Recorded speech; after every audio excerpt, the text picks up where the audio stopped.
Follow the money. That's what I always say. You always follow the money. Yeah. This is Follow the Money with Mitch Moss and Pauly Howard on VSiN.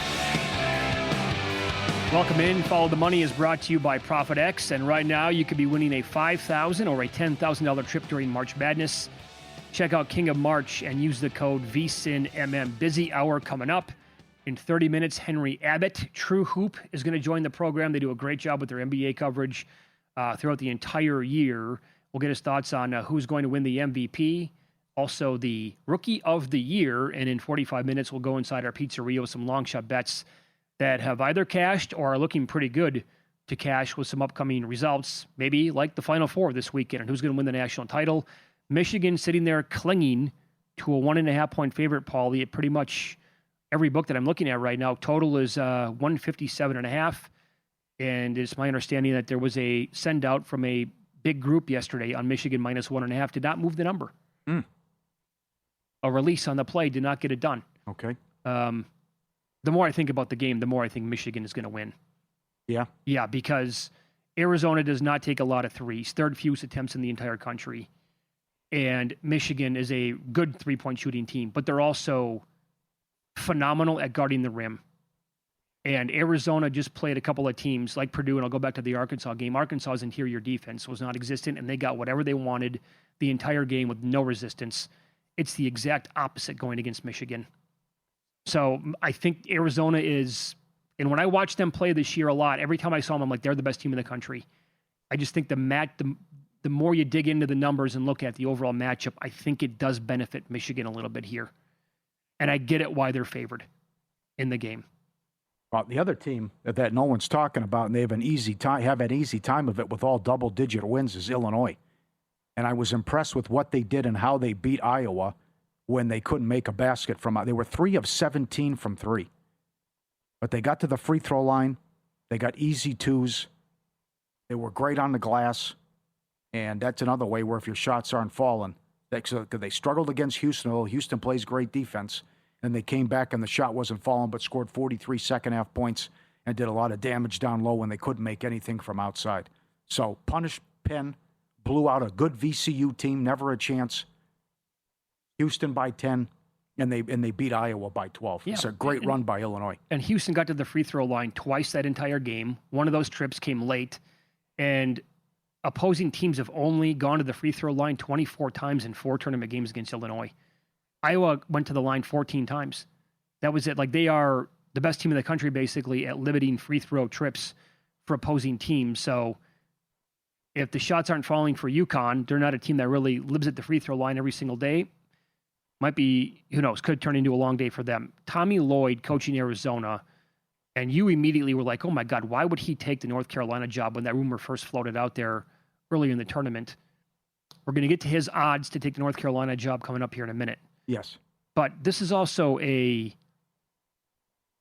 unique soundbite from a head coach who was playing for a national title this year, rumored to take a job, and yet these words actually came out of his mouth about it. You know, I love those guys. And they've given me a better life because they helped build this program to what it is now. And the legacy is so strong. And those guys have been so cool and so welcoming to me. You know, the sun may be shining on, you know, this team and me coaching it right now. But when it's shining on you, you got to fight like hell to protect it and build it. And so that's what I feel like my number one responsibility is to fight to protect the program and fight to build it for those who came before me and for those that are going to follow after me. Because you know what? Arizona's going to have another good coach after me. I promise you. I mean, the place is special. What does that mean? Like, I get what he's saying. Like, your point, okay, fine. That should be 20 years down the road. Yeah, no kidding. Why would you bring it up right? Why would you even say that? Like we said yesterday, I was shocked that they've only made 5 trips to the Final Four. Yeah, right. With all the NBA players they've had in 1 and 2 seeds. So if he wins the title, maybe he's done enough. But if he wins the title, they say this is great. You can't leave, and you're a hero. And then you would be leaving, and the pressure to win at Carolina. No doubt. So was that his way of, like, saying, guys, I'm going to be here for the rest of my life, but when I leave or when I retire in 25 years, yeah, that's Arizona what's missing. But he didn't say that, I though. know, that's what's missing. You easily could have said that. It's also like what Pat Forty said yesterday. He's had time and time, every chance to just say not interested, and he hasn't done it. Sure. Goes back to the Seinfeld episode. I asked the doctor, is it cancer? He didn't say, get the hell out of here. Yeah. He didn't give me the get the hell out of here. So, but why I still think it's going to be Donovan. So you still have Arizona playing. The NBA season ends April 12th. And he doesn't want to go through a rebuild with the Bulls. And the one thing he didn't like at college was recruiting. Well, he doesn't have to do that now. You have your GM, you're set. You're a great tactician, X and O's, drawn up the plays, everything. That's what you want to do. And the success you had at Florida. Mm-hmm. That's the dream situation. Go back to college and get out of the NBA. And people at Florida told Pat Forty that their number one concern was, he could go to the NBA or Carolina. And when he was in the NBA at OKC and Chicago, the only concern there was he might take the Carolina job. And now the Carolina job's open. He's in his 60s, and the Bulls just blew it up, and the Bulls are looking at a total rebuild. Why would he want to stay in Chicago? Reason. Yes, he doesn't want to do that. So definitely, like if you think, by the way, this comes down to if you have somebody in the know, that'd be great, because then you could be firing on, Lloyd, I know somebody who's at Arizona, and he's going to be taking the job in North Carolina, so let me fire away. Offshore, Tommy Floyd is plus 175. Prediction markets, he's plus 189 right now. But the same thing goes for Billy Donovan. There's an offshore book right now posting his odds at minus 175. Prediction markets have him around plus 123. You can get him at plus money as we speak. So, by the way, some other... What'd you think of him grabbing the mic, Tommy Lloyd? What'd you think of that move? Like wrestling, giving the shout out to Lute Olson. Just grabs the mic from her. I'm okay with that. No, yeah, okay. I'm kind of a hype man. They tell you never let go of the mic. Yeah. What do we think about Grant McCasland from Texas Tech at 6-1 for North Carolina? The guy's a hell of a coach. I think they'd be disappointed with that. Okay. Otzelberger, but he already said not going to happen. He's at 20-1 still. Yeah. Dusty May was rumored again a couple days ago. He's at 20-1. Golden is 33.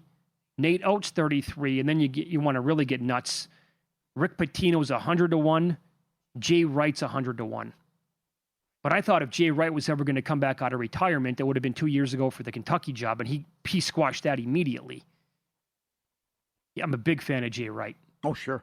He had a lot of those tournament failures right away, but the way that he coached his kids and they played that style of basketball, they were exactly like the Golden State Warriors if you watched them, how they played like 4 guys out, 4 out, 1 in, and all those dudes could shoot threes from all over the entire court, and the passing was immaculate.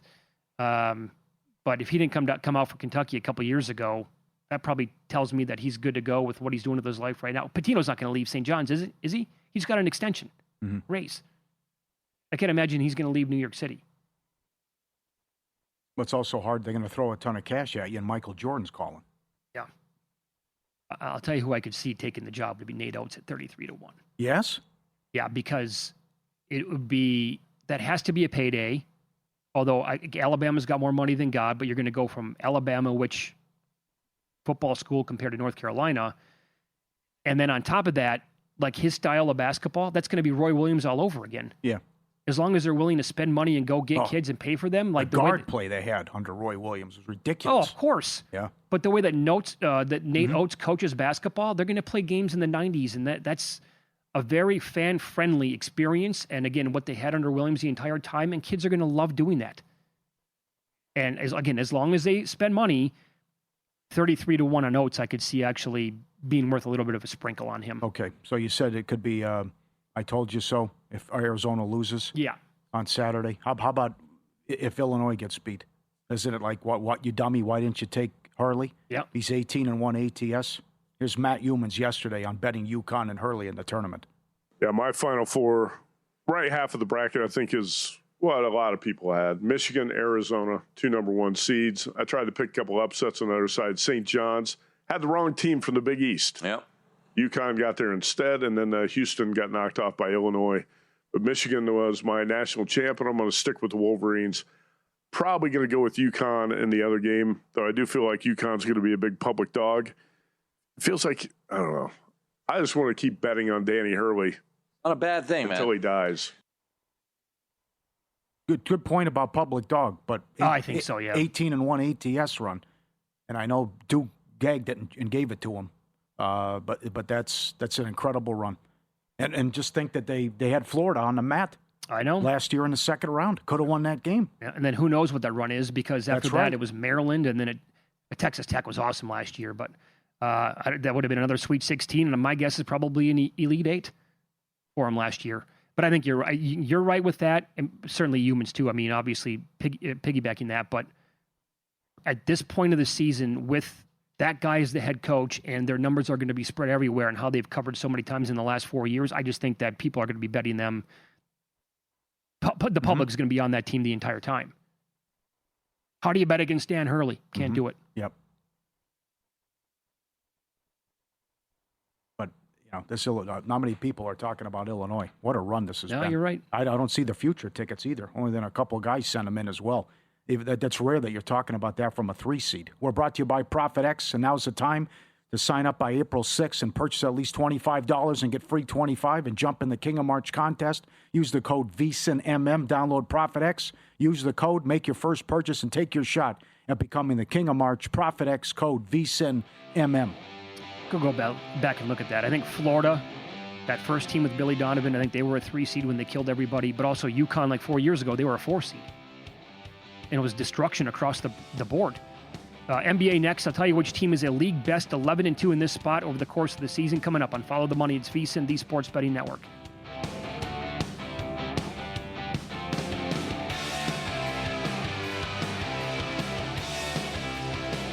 So you're listening to this podcast because you want an edge. But what if I told you you're only halfway there? You've got the mindset. Now it's time to get the toolkit to match. Here's the thing. Pro bettors spend thousands on data and tools, but what they don't want you to know is you can get the same edge for a fraction of the cost with VSiN Pro. With VSiN Pro, you get access to expert picks, public betting data, prop projections, powerful tools, analytics, and more. Tap the link in the description and see why thousands of bettors are already using VSiN Pro to cash more bets.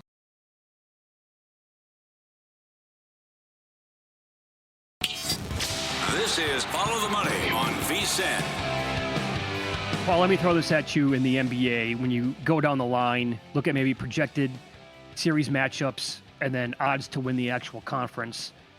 The Denver Nuggets are getting healthier and are expected to be like fully healthy by the start of the playoffs. They've won 6 straight. They do have some tough games remaining on the schedule, like San Antonio twice. They get Oklahoma City once. Yeah. But they're probably going to win at least 3 or 4 more games, finish around the 4 seed, I would think. That's overall. big. They're like plus 475 to win the West at DK. They're like 10-1 to win the title.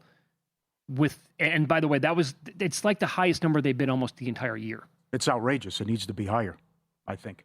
Oh, so you want nothing to do with them? No, right. Because of the path and because it's the ultimate I told you so, you stink defensively. Yeah, but we didn't have Gordon for all those games. Yeah, but still, you can't guard anybody. But if you're the 4, and they have to draw Minnesota in the first round, and if they win, it's OKC, and then whoever that is, and then San Antonio, yeah, I need a lot more than that. And they can score. But I'm concerned about the defense. Maybe Adelman isn't as good as we thought, but it looks like they're going to be the 4 seed. And if they have to go Minnesota, OKC, San Antonio, and then whoever comes out of the East, I need a lot better than that for a price. It's certainly not going to be easy for anybody outside the top 2, because then you're going to have to go through San Antonio and Oklahoma City one way or the other. But you are going to have Nikola Jokic on the court the entire time. Yeah. Assuming health. Right. But they just have matchup issues against Minnesota. That's not That's wrong. a problem. Yeah. Right?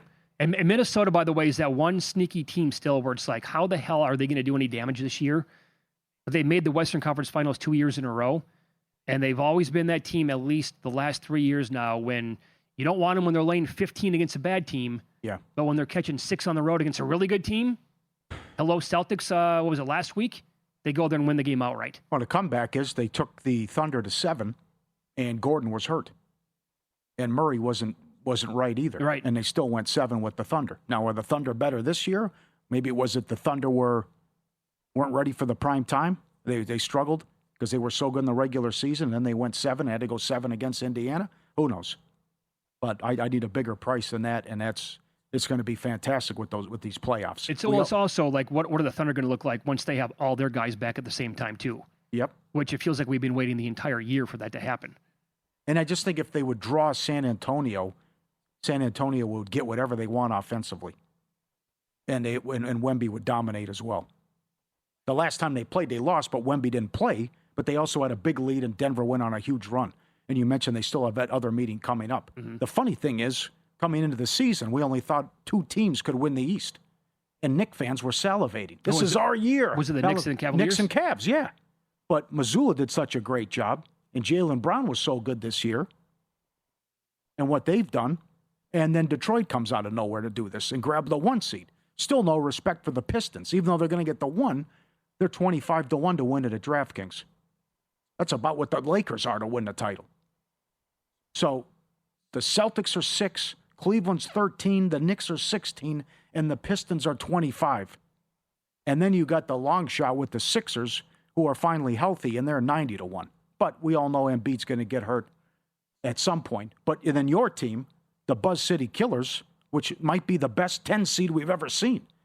You know, the East was awful for so many years. You're still talking about teams that are over 500 right, that are the 10 seed, but they have so many great wins. They're a better team on the road. I would be scared to death if I draw them in a 1-8. I want to play you this. So JVT and I recorded Pod of the Futures last night, and we're going to get his thoughts here on the Eastern Conference. And again, we were playing this whole exercise about draw a line through a team. I'm drawing a line through the Hornets. They're going to be completely up against it. If they would have won the division, had been the 6 in that range, and landed like the Knicks as the 3, that's completely different than maybe winning 2 play-in games, and then you have to go. At that point, you'd probably go Pistons. Yeah, I think the price is crazy. You can get plus money for them to miss the playoffs. They're probably going to be the 9 or 10. The 9 or the 10, I think, is the most reasonable path that they're going to have, and that means if they're they got to win 2 games then. That's right. To get in. Yeah. And that's going to be easier said than done, even though I think they're going to be the best team 7 through 10. It doesn't matter. They kind of killed them. Remember, they start 4-14 on the year? Mm-hmm. So, yeah. I can't do it with them. Man, I want to tell you I can with the Cavaliers, but it's James Harden.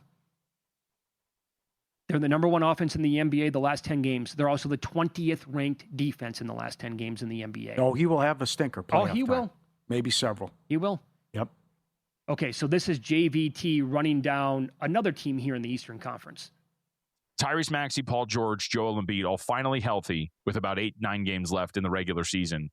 If they get that 6 seed, I will call my shot right now. The Knicks want no part of the Philadelphia 76ers. No part? I want no part. None. None whatsoever. I think the Knicks are frauds. I don't think they're a good team. They constantly are coming out of these games and complaining about game plans. Karl Anthony Towns again the other day in a loss to OKC where it was talking post-game about how they need more post touches, and he's like barely shooting the ball through the first 3 quarters. I don't like their depth. They're not a good defensive team. I think that the Knicks would be in a lot of danger if the Philadelphia 76ers get that 6 seed. Just like I thought, by the way, that if the Hornets had gotten that 6 seed, which is why that loss for the Hornets is tough, if they had gotten that 6 seed, that's a totally winnable series for Charlotte against the New York Knicks. But would you really be stunned if the Philadelphia 76ers beat the New York Knicks and find themselves in the Eastern Conference semifinals? Like, I don't think that would be a shock at all. Latest episode, Pod of the Future, is available right now. What do you think about that? He drew a line to the Knicks completely after that. Well, I don't like the comments either, what he said from Cat, and also what's going on with Mike Brown. I don't think they're going to get the 6, and they won't beat Boston. I don't think they'll beat Boston either. I can see them absolutely giving the Knicks a run for their money, like a good run. That'd be a great series. I think it would be as well. Yes. But then the teams after that they would have to still go through. I'm not so sure. Not so sure. And by the way, as I said yesterday, though, we're all guilty of this. We've done this every year. Well, watch out for the Clippers. Watch out for the Sixers, and they let you down every single time. Right? They have. Yeah. This one you're buying it like, hey, this is a good spot. Mark, open up a 2-point dog, went off a 2-point favorite. They have the lead late. What happened? Crap the bed. Yep. 16-2 run from Miami to end. So still they're getting all these guys healthy, and they look good on paper, but Paul George has been horrific playoff time. Embiid can't stay healthy. I love Maxey. Oubre shoots too much. I like him, but he shoots too much. Okay, one other team we haven't even brought up yet, and they're going to be the team that wins the Southeast Division. And the biggest thing that they have going for them is that they traded Trae Young. Yes, it's been great. A team that I could never take seriously with him. I still don't know if they're good. I think they probably are. They're just catching teams at the right time on back-to-backs. Key guys don't play, or they're playing tanking teams. Got the Celtics last night. Yeah, but also got them at the right time. No Tatum. I know that. I know. I'm just, man, look at what this team has turned into since they traded Trae Young. They were never a contender with Trae Young. So ever. all right. So no doubt about it. So you're saying against either the Knicks or the Cavs, they're going to give them a series. I'm saying that maybe they're going to be pluckier than we think. And I mean, when it's all said and done, if it's the Hawks against another team to go to the NBA Finals, maybe we shouldn't be that stunned overall. Because this thing does appear to be completely wide open, as we say every single day. Mm-hmm. And maybe it doesn't turn out like that. Maybe it comes down to the Celtics and the Pistons, and that's that. Well, every team wants to draw Toronto in the first round. Toronto has they're up a half a game on Atlanta for the 5. Philly's sitting there in the 7, a game and a half back. Still some tough games coming up. I haven't heard one peep out of a single human being saying, watch out for Toronto in the Eastern Conference playoffs. Yeah. Not a single person, but yep. I still got to, I mean. I'm good right now. Detroit, Cleveland, Boston, New York for your semis. That's dynamite. Yep. Maybe the Pistons should be getting more love.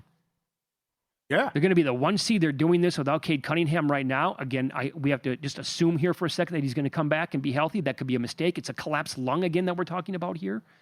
So maybe he isn't, and that's going to be a problem long-term in the playoffs. But if he does come back with the year that they have put together, like they got dudes all over that team. Well, there was a lot of love for Cleveland last year, and they were an $8 favorite? Something like that, $7 favorite against the Pacers. Got blasted. Totally embarrassed. Yeah, blasted in 5 games. Yep. And didn't win a home game.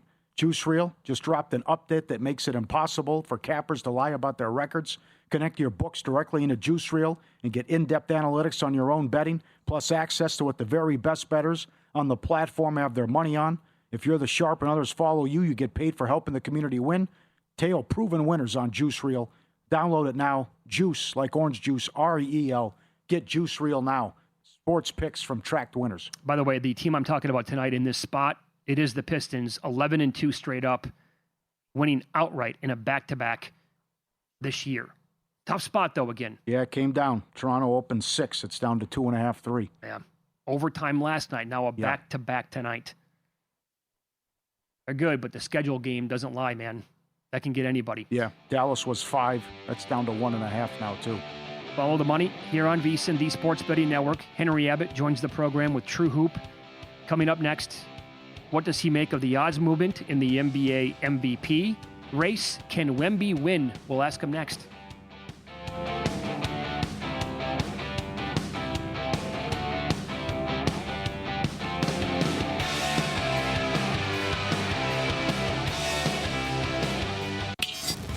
This is Follow the Money on VSiN.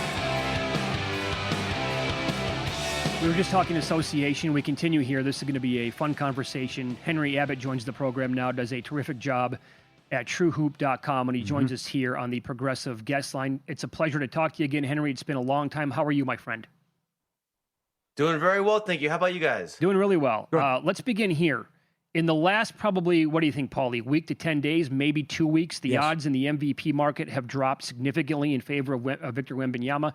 In fact, there was a game recently where he went nuts and he was still 33-1 after the game. Then he came out, obviously did that press conference, and he dropped to like now plus 250, 3-1 range, something like that. And SGA was a gigantic favorite to win, and that came all the way back.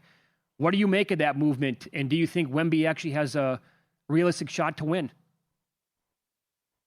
I mean, he's good enough. It's exciting enough. I'm happy for everyone involved that we have this little exciting race. But in my heart, I think it's going to be Shea, because I think the Thunder are better than last year, and the competition is a little worse than last year. And so if you're a voter, you don't want to set up this thing like when Dirk won the MVP and the Mavericks were already out of the playoffs by the time they won it. The Spurs, I think, maybe lacked the shooting and a couple other things, the experience, be alive in the conference finals or finals. So I think it's going to be Shea's year, and I would pick Wemby for Defensive Player of the Year. Seems like a shoo-in, and he'll begin a long run of MVPs as long as he's starting next year. Okay. What if the Spurs get the 1 seed? They might. What are they, 3 games back right now? 2, and they have the tiebreaker. I mean, like, the only little fly in the ointment of my theory is that they've been so good against the Thunder, right? Like, yeah, whoopsie, that could be exciting. But yeah, it could happen. It does. Look, it brainwashes people, right? Whoever's in the top seat when the day you're voting, it does brainwash people a little bit. I still think it's going to be. I just think in my heart of hearts, it's like it's called representation bias, where like we've seen Shea win a championship. And everyone knows that when they vote, and I think it's just going to tip it over to him a little bit. What about the Rookie of the Year? Do you think there's a chance that people just thought that Cooper was going to win going all the way back to like December, January, made up their minds at that point? Or are they going to take full stock into what Kneppel has done and say, oh, my God, I can't ignore this?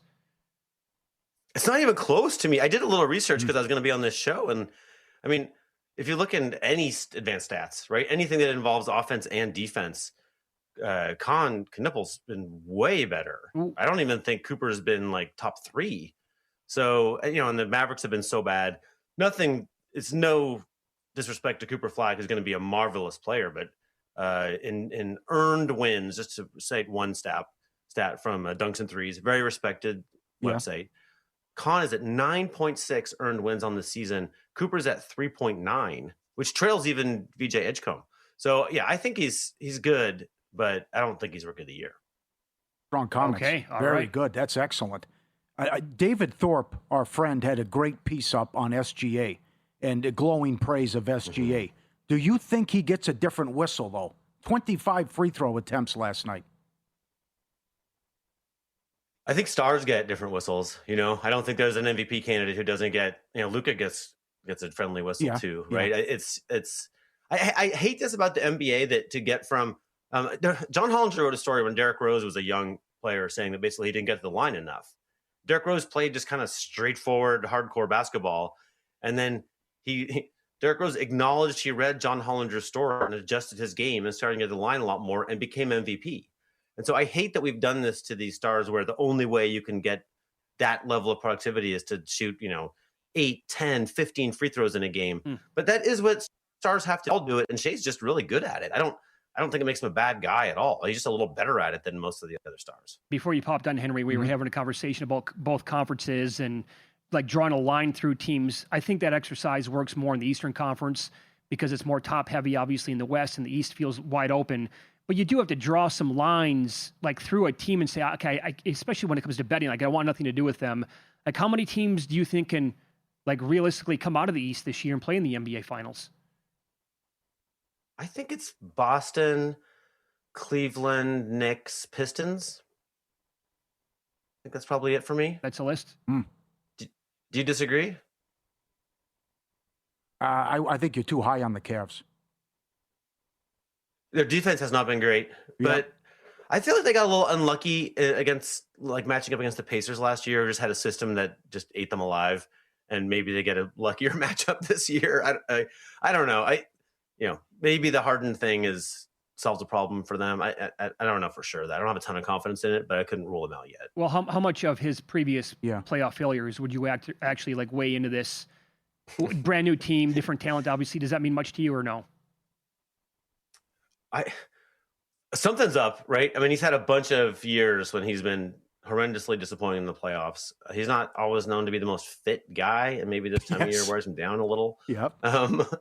But they get a little spazzy sometimes, and I think that he helps with that problem, right? At this age, he's still a good player. He can play great defense in the post, and they're going to make sure-handed decisions, I guess. That would be my guess. They're lucky the Pacers aren't at full strength, though, right? Because they are still not well designed to play against that helter-skelter up and down style. Mm-hmm. You're the perfect guy to ask about this, and you got into this a little bit on TrueHoop about when billionaires investigate or have to punish other billionaires. What are you hearing is going to happen to Ballmer and the Clippers that we still don't have a resolution with the Kawhi aspiration thing? It's kind of a long investigation, right? Yeah, what's taking so long? Yeah, I would be shocked if they're not negotiating, right? Like, I don't know if it's exactly Adam Silver, Steve Ballmer, but like, I think everybody loves having Steve Ballmer in the league. He's maybe the most important, certainly the richest, most liked owner. And he's a little bit of ballast against, you have to think about what happened to the PGA, right? And they made Live Golf to compete against them. Like, there's a certain way you want to be looking really strong and deep pocketed so that people don't come at you, right? And Ballmer's important in that to the NBA. So I think that they need to work out some way to not kick him out of the league. But he was caught red-handed breaking a major rule. So, I mean, what are they going to take a bunch of draft picks? Like, it just doesn't make sense to me. I'm this is a little bit of a joke, but I really do think it would be elegant if they, air quotes, kicked him out of the league, kicked Ballmer out of the league, and then with a massive fine because he has infinite money, and then let him buy in for another massive fee to run the Seattle team, which is close to home for him and would be kind of a win-win. That would be something. Is there an actual path? Pretty cool, right? Could that happen? I mean, they did the same thing with the last Clippers owner, right? I think it's definitely the CBA doesn't outline that exact remedy, but it does permit the commissioner, as we know, to get enough votes to kick an owner out for special circumstances, right? So he could kick him out and then, and just set a really high price and he'll pay it for the Seattle team. That's true. Okay. We could do an hour with you, but what did you think of the list of the 3 different ways they introduced to try to curb tanking? And if you were in charge, what would you do with this big problem that Adam Silver has? Yes, I've been covering the NBA since the 90s, and we've been talking about the same thing this whole time. The point is, the best players, the Victor Wembanyama's, LeBron James, are so valuable, not just because they're better than everyone else, but they're also underpaid for so long, right? They have 7 years of not paying the market rate. So they make it so valuable that teams will do anything to get wherever they have to get to maximize their odds, which means every draft tanking strategy won't work because you just move around where in the standings the tanking's happening, but it's going to happen. So to me, it's been clear for more than a decade, the only solution is to just do away with the draft, keep the salary cap, and then let the next victor decide if he wants to go play for, Charlotte for $40 million or for the Thunder for $3 million, and maybe he doesn't get the ball, right? And then I don't think we're going to have a competitive balance crisis. Instead, what we're going to have is bidding wars for rookies. And if you look at history of drafts in sports, that's exactly why they were designed. They weren't designed to create competitive balance. They were designed to stop bidding wars for rookies. And so I don't care if they're bidding wars for rookies. It's only billionaires who are upset by that. So I'm like, let them have bidding wars for rookies. That's fine with me. Yeah. What do you think of the timing with all this year being like Exhibit A for how bad tanking is, and then we're going to expand into 2 more markets? Yeah. No, I love it. I'm a Blazers fan, and they happen to have this soft schedule where they're playing all these tanking teams, and they're like winning by 30. So for me, I love it. I think it's great. but yeah, I do know. Like in reality, I think there's enough talent. I don't think it's a big crisis. I think that's the problem is that the draft picks are too valuable, right? And so you just have to go. We're forcing the Wizards not to play their best players, and so they're all benched, and it leaves us in this weird thing where the Blazers won by 30. But it shouldn't be like that, and it wouldn't be like that unless we had a draft, right? If we just got rid of the draft, that problem goes away. Fair enough. You can follow Henry on X. TrueHoop is where he's at there. Also, TrueHoop.com is a website as well, where he and a slew of other humans do great jobs at covering the NBA and beyond. Henry, pleasure talking to you. Thanks so much for the time today. We appreciate that. No, super fun. Thanks for having me. Yep. Talk soon. Be good. And Thank he was you. on the progressive guest line. That was a very strong comment about the NBA Rookie of the Year. Yes, it was. Not even close. Not even close. I think others feel that way as well. Good question, too, about how about the timing? All these teams tanking, and you want to add 2 more teams that are going to be lousy. We'll grab a bite inside our pizzeria coming up next. A nice little 2,000-1 ticket will cash if Arizona wins the national title.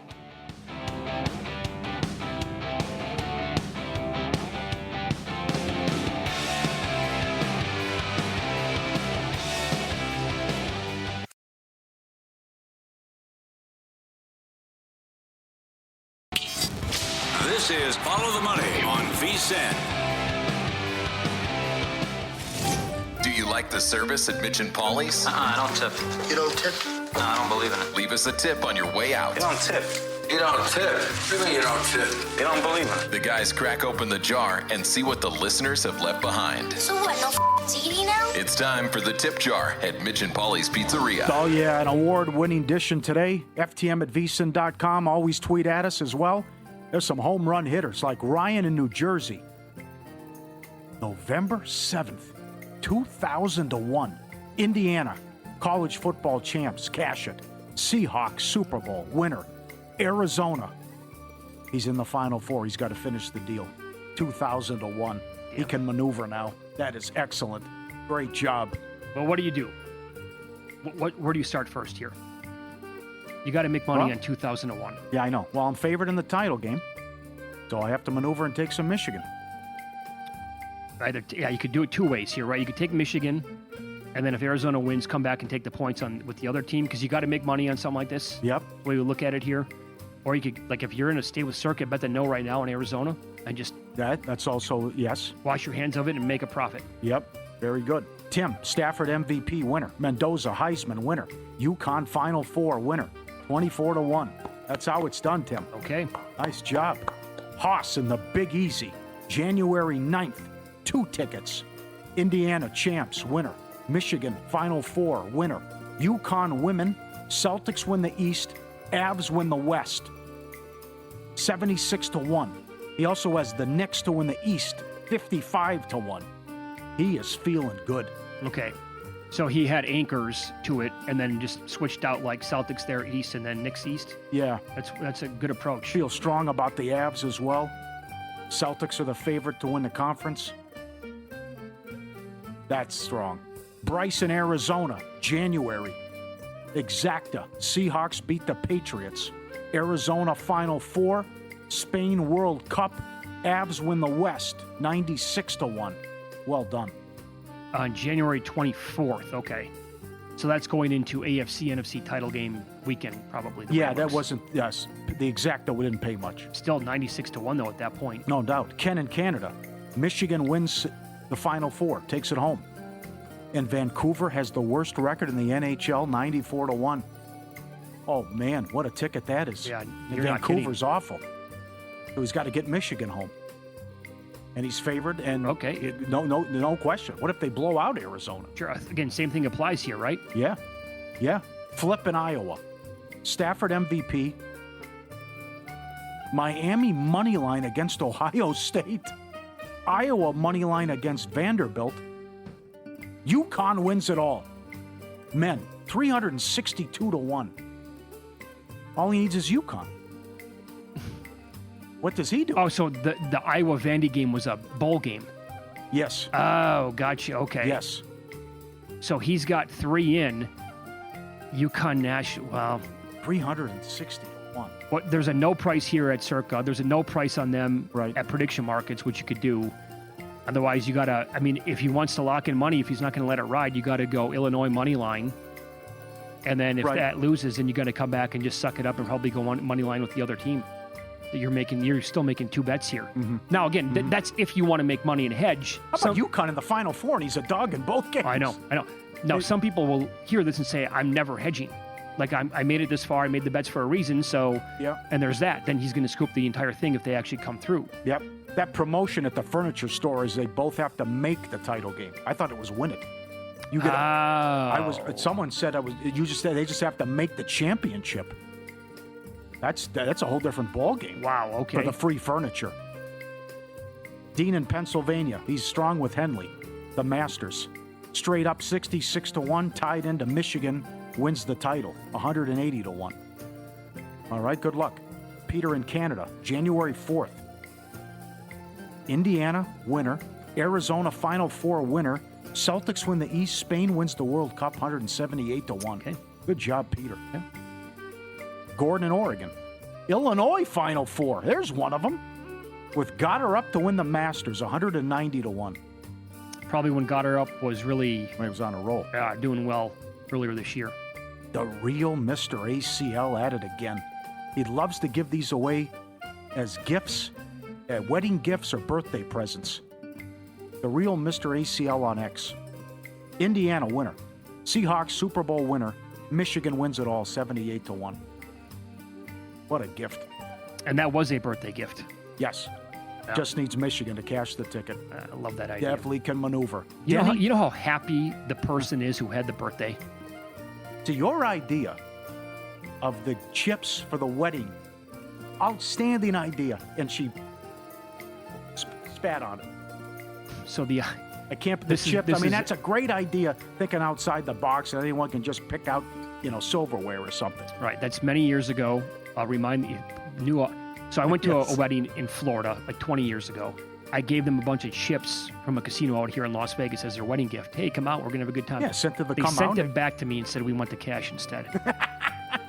The wife wasn't happy. Can't make it up. Can't make it up. Denny in Massachusetts. Michigan wins the Final Four. Scheffler Masters. Celtics win the title. Avs West. Dodgers World Series. 2,100 to 1. Okay. He also has Michigan Celtics and Avs 157 to 1.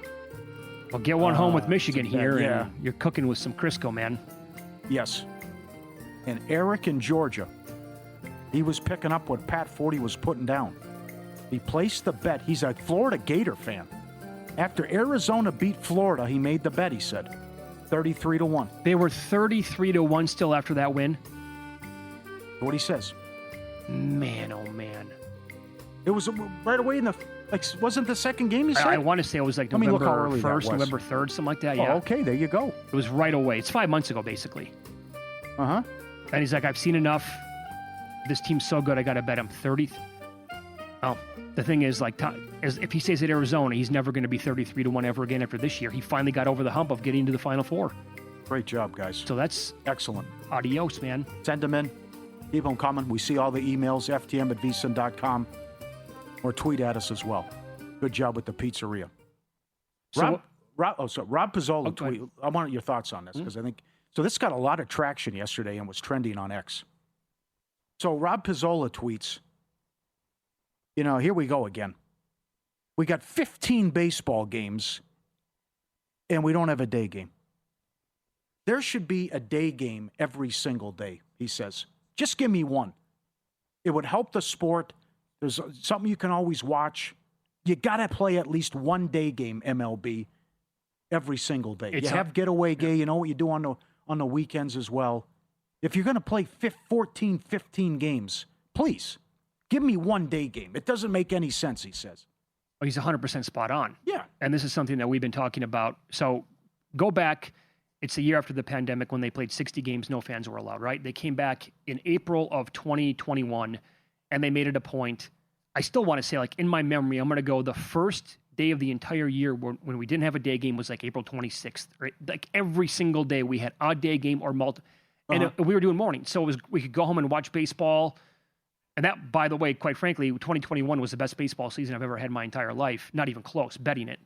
And part of that is because it's on all day long. I get to watch all these games. They're on the package. And I don't have to sit there and take in 10 games at the same time. And by watching, you're going to get a better feel for these teams, right? And then they got rid of that idea. I have no idea why they would do that. Yeah. You have all of a sudden, now we have to wait. Games are going to be starting in the next 40 minutes or so, give or take. There's a lot of, and then they have adjusted with the 6:30 East Coast first pitch. Yeah, so I'll give them that. 3:30, yes. But then once that starts, it's here's 11 games in the next hour and a half that's starting. Why? There's so many teams. Yes. You can just rotate. Hey, the Dodgers. Hey, you guys got an afternoon start today. Or hey, Pirates and Cubbies are playing at 11:30 today. Sure, and once it's middle of May, beyond that, when the weather is good, across the country, absolutely put them in for a day game. It doesn't make sense to do this all at night. Because he's right. I mean, expand the game, make it more popular. You're going to have action throughout the entire day. Right. And also, you're not competing against what's going to be very soon, by the way, the NBA and the NHL playoffs. That too. That, well said.